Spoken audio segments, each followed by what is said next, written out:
The last man to defeat a president was Bill Clinton in 1992 against Bush Sr. Before him, it was Ronald Reagan against Jimmy Carter in 1980.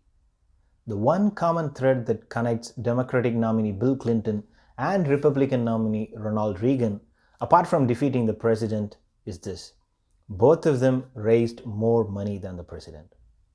When you are running against the president, you're not supposed to raise more money. It doesn't happen that easily. And that's one of the reasons why single term presidents are rare. There are plenty of reasons why it becomes so hard to stop a president from running away with his re-election. When you are the president, you are not running through a primary. You're sitting there watching your opponents tear each other apart. And by the time the primary is over, the nominee is broke. And it's already April with less than 6-7 months to the election. The broke opponent now has to raise money, he has to hire people, build his infrastructure, and do all of these things while addressing the barrage of attacks that's going to come from the president's campaign. While the opponent keeps drowning in his misery, the president will leverage every connection he has built in the last 3.5-4 years, and he will keep raising more and more money. April and May is the worst time for any presidential candidate. They have nothing and the president has everything. Most candidates start so far behind that they never manage to catch up with the president, and the president just walks his way to his victory. But there are those rare instances like Clinton in 92 and Reagan in 80 where the challenger outraces the president. It's a message that the ground under the White House is shifting and people are betting on your opponent to get you out of the office. Joe Biden's campaign announced yesterday that they have raised $364.5 million in August, in just 1 month. No presidential candidate, including presidents, have ever raised that kind of money in a single month. The previous record is around $195 million raised by Obama in 2008. There is some confusion about the amount of small dollar donations. According to The Hill, Biden campaign raised around $205 million from online small dollar donations. But Jen O'Malley Dillon, Biden's campaign manager, tweeted nearly 95% of the donations were digital and it came from grassroots donors.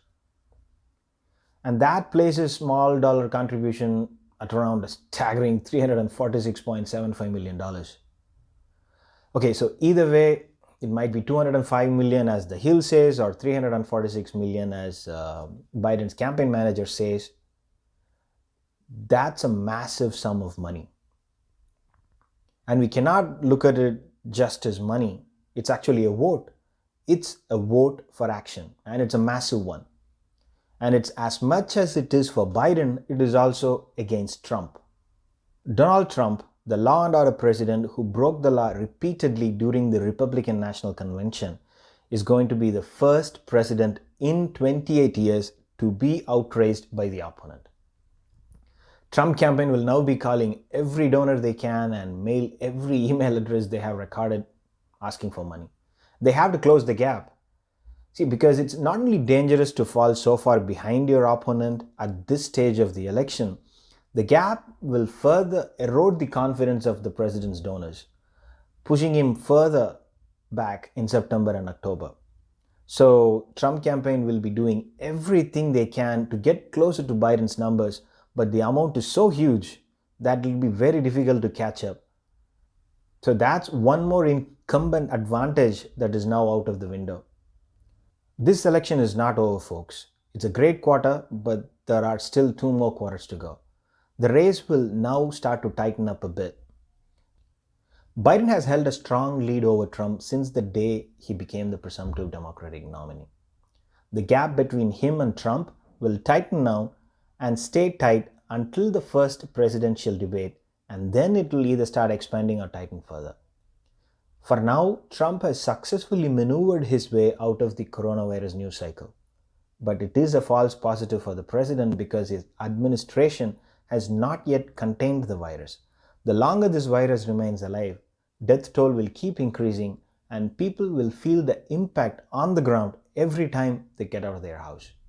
As long as they keep asking, why are we in this state and why the virus is not contained just like Europe, Trump will have plenty of questions that he would rather not answer. But he cannot evade all the time, can he? He has already added 1.5 million new donors for Biden in August. The question is, how much more is he going to add in September?